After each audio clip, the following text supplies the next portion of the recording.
C'est une grande tendance du salon CES 2025, c'est les lunettes connectées. Alors là, vous voyez, c'est que je porte sur le stand de chez Rokid, les Rokid Glasses. Ce sont des lunettes avec un verre transparent, mais ce sont des lunettes intelligentes, animées avec de l'intelligence artificielle. Encore une fois, la grande mode. Donc ces lunettes vous semblent être des lunettes totalement normales, avec ici un petit connecteur. Je vais vous mettre le focus pour recharger cette lunette. On va voir des petites parties polarisées ici dans le verre et des petits projecteurs qui vont venir projeter des informations.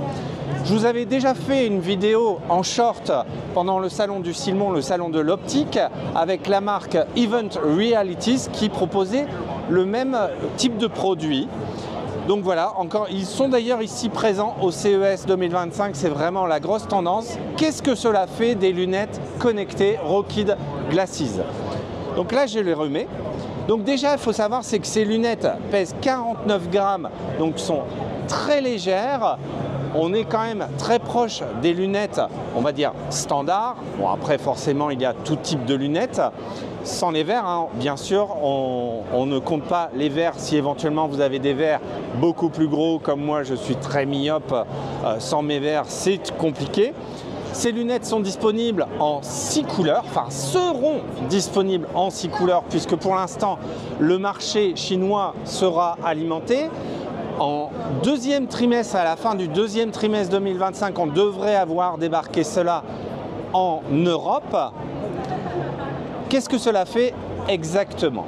Alors, comme je vous ai dit, on a un petit écran d'une petite résolution de 640 de mémoire par 320. Sur cet écran monochrome vert, on va avoir des informations alimentées par de l'intelligence artificielle, soit ChatGPT, soit Google Gemini. Ce n'est pas encore décidé, ils sont en train de faire les tests pour savoir lequel correspondra le mieux au marché européen et américain, puisque sur le marché chinois, ce sera Alibaba Cloud. On aura donc de la traduction automatique et en direct, donc quelqu'un va me parler dans une certaine langue, je vais voir la traduction sur mon écran. 你中午吃了什么？ Qu'est-ce que tu as mangé pour le déjeuner? 怎么样呀？好吃吗？ Yes, it was good. Autre fonctionnalité aussi, par exemple, je lance la navigation sur mon téléphone, je vais avoir sur mon écran les différentes directions, un peu comme on peut avoir sur un tableau de bord avec réalité augmentée, affichage tête haute, pardon, plutôt comme les avions de chasse. Dernière chose, on va pouvoir demander un petit peu tout à notre assistant vocal, puisque notre assistant d'intelligence artificielle va devenir notre assistant vocal portable. On va pouvoir lui demander de prendre un mémo. Grâce à la petite caméra, alors je ne sais plus si elle est de ce côté-là ou de ce côté-là, il n'y en a qu'une, caméra qui est dans 12 mégapixels. Grâce à cette caméra, on va carrément même pouvoir demander à notre assistant, mais qu'est-ce que j'ai en face de moi? Et l'assistant va prendre une photo, une vidéo, va la passer dans la moulinette et on va pouvoir avoir l'information directement, tiens, c'est un tableau de Van Gogh par exemple. Dernière info que je n'ai pas encore mentionnée, donc la date de sortie à la fin du deuxième trimestre. Le prix n'est pas encore défini, mais tournera entre 500 et 700 €. Et ouais, ça commence à piquer, mais bon, forcément, c'est peut-être un peu le prix de l'innovation. Un petit côté Gilbert Montagnier comme ça. Alors, un petit côté Gilbert Montagnier, effectivement.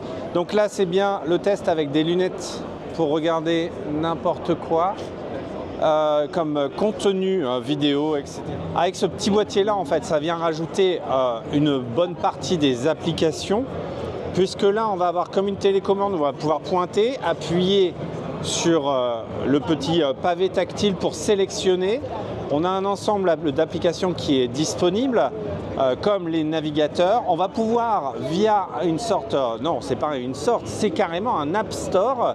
Il est carrément nommé comme ça, en hommage des meilleurs téléphones du monde. Je vais me faire la communauté Android, je vais l'avoir sur le dos, mais c'est pas grave. Donc l'App Store est disponible pour télécharger du YouTube, du Netflix, etc. si on a une connexion Wi-Fi.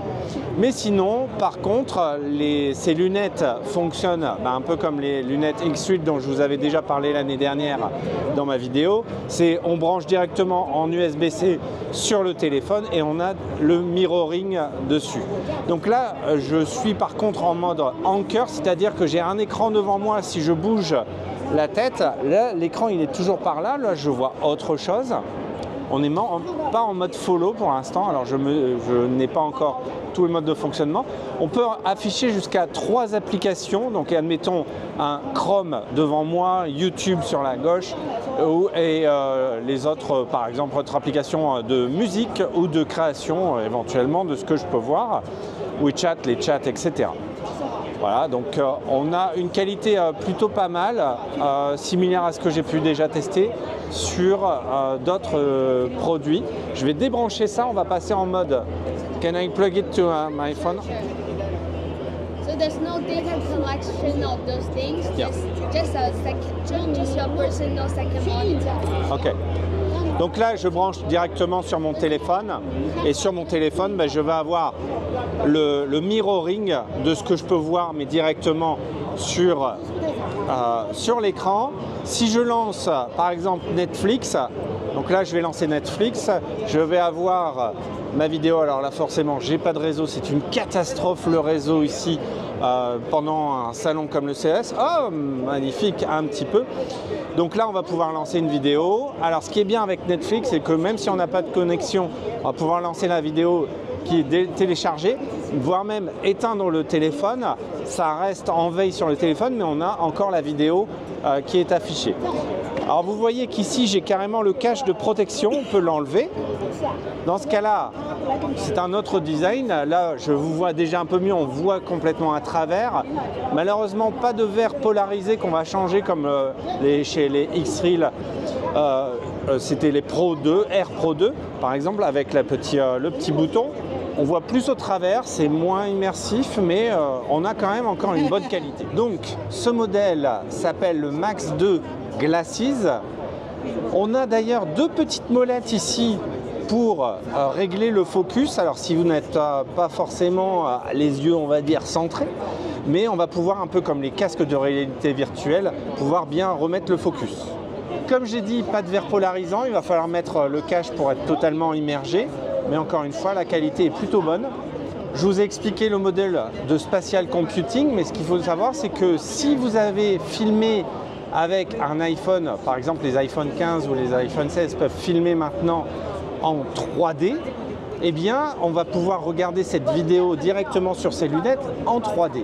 Un peu comme ce que veut faire Apple avec son masque de plongée, le Vision Pro, mais beaucoup moins cher, hein, on ne va pas se cacher, entre 4 000 € pour le Vision Pro et on va dire 400 € pour mater une vidéo beaucoup plus confortablement avec ce genre de lunettes très légères, il n'y a pas photo. Troisième modèle disponible chez Rokid, c'est le EA Studio. Alors c'est un modèle qui n'est pas pour les clients finaux, c'est un modèle qui est plutôt destiné à du professionnel, comme par exemple ici, ce musée. Alors, qu'est-ce qu'on a par rapport aux lunettes que je vous ai montrées juste avant? C'est tout simplement des lunettes avec de la vision augmentée, de la réalité augmentée. On a une caméra qui va pouvoir filmer et on a aussi ce qu'on appelle le spatial computing. Avec ce petit appareil, on va avoir les pincements de doigts lors de sélection. Par exemple, je vais m'écarter un petit peu. Vous voyez que là, je me dirige vers cette magnifique tapisserie avec des animaux asiatiques. Qu'est-ce que je vois dans ce cas-là devant moi? Je vois des animaux en holographique au-dessus de la tapisserie.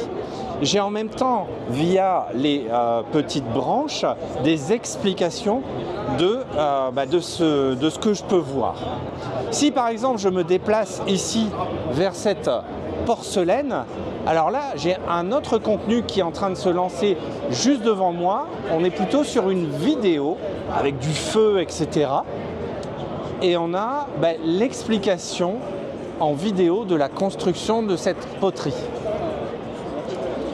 J'avance ici alors que je vais tourner légèrement la caméra. Vous ne verrez pas si ça y est.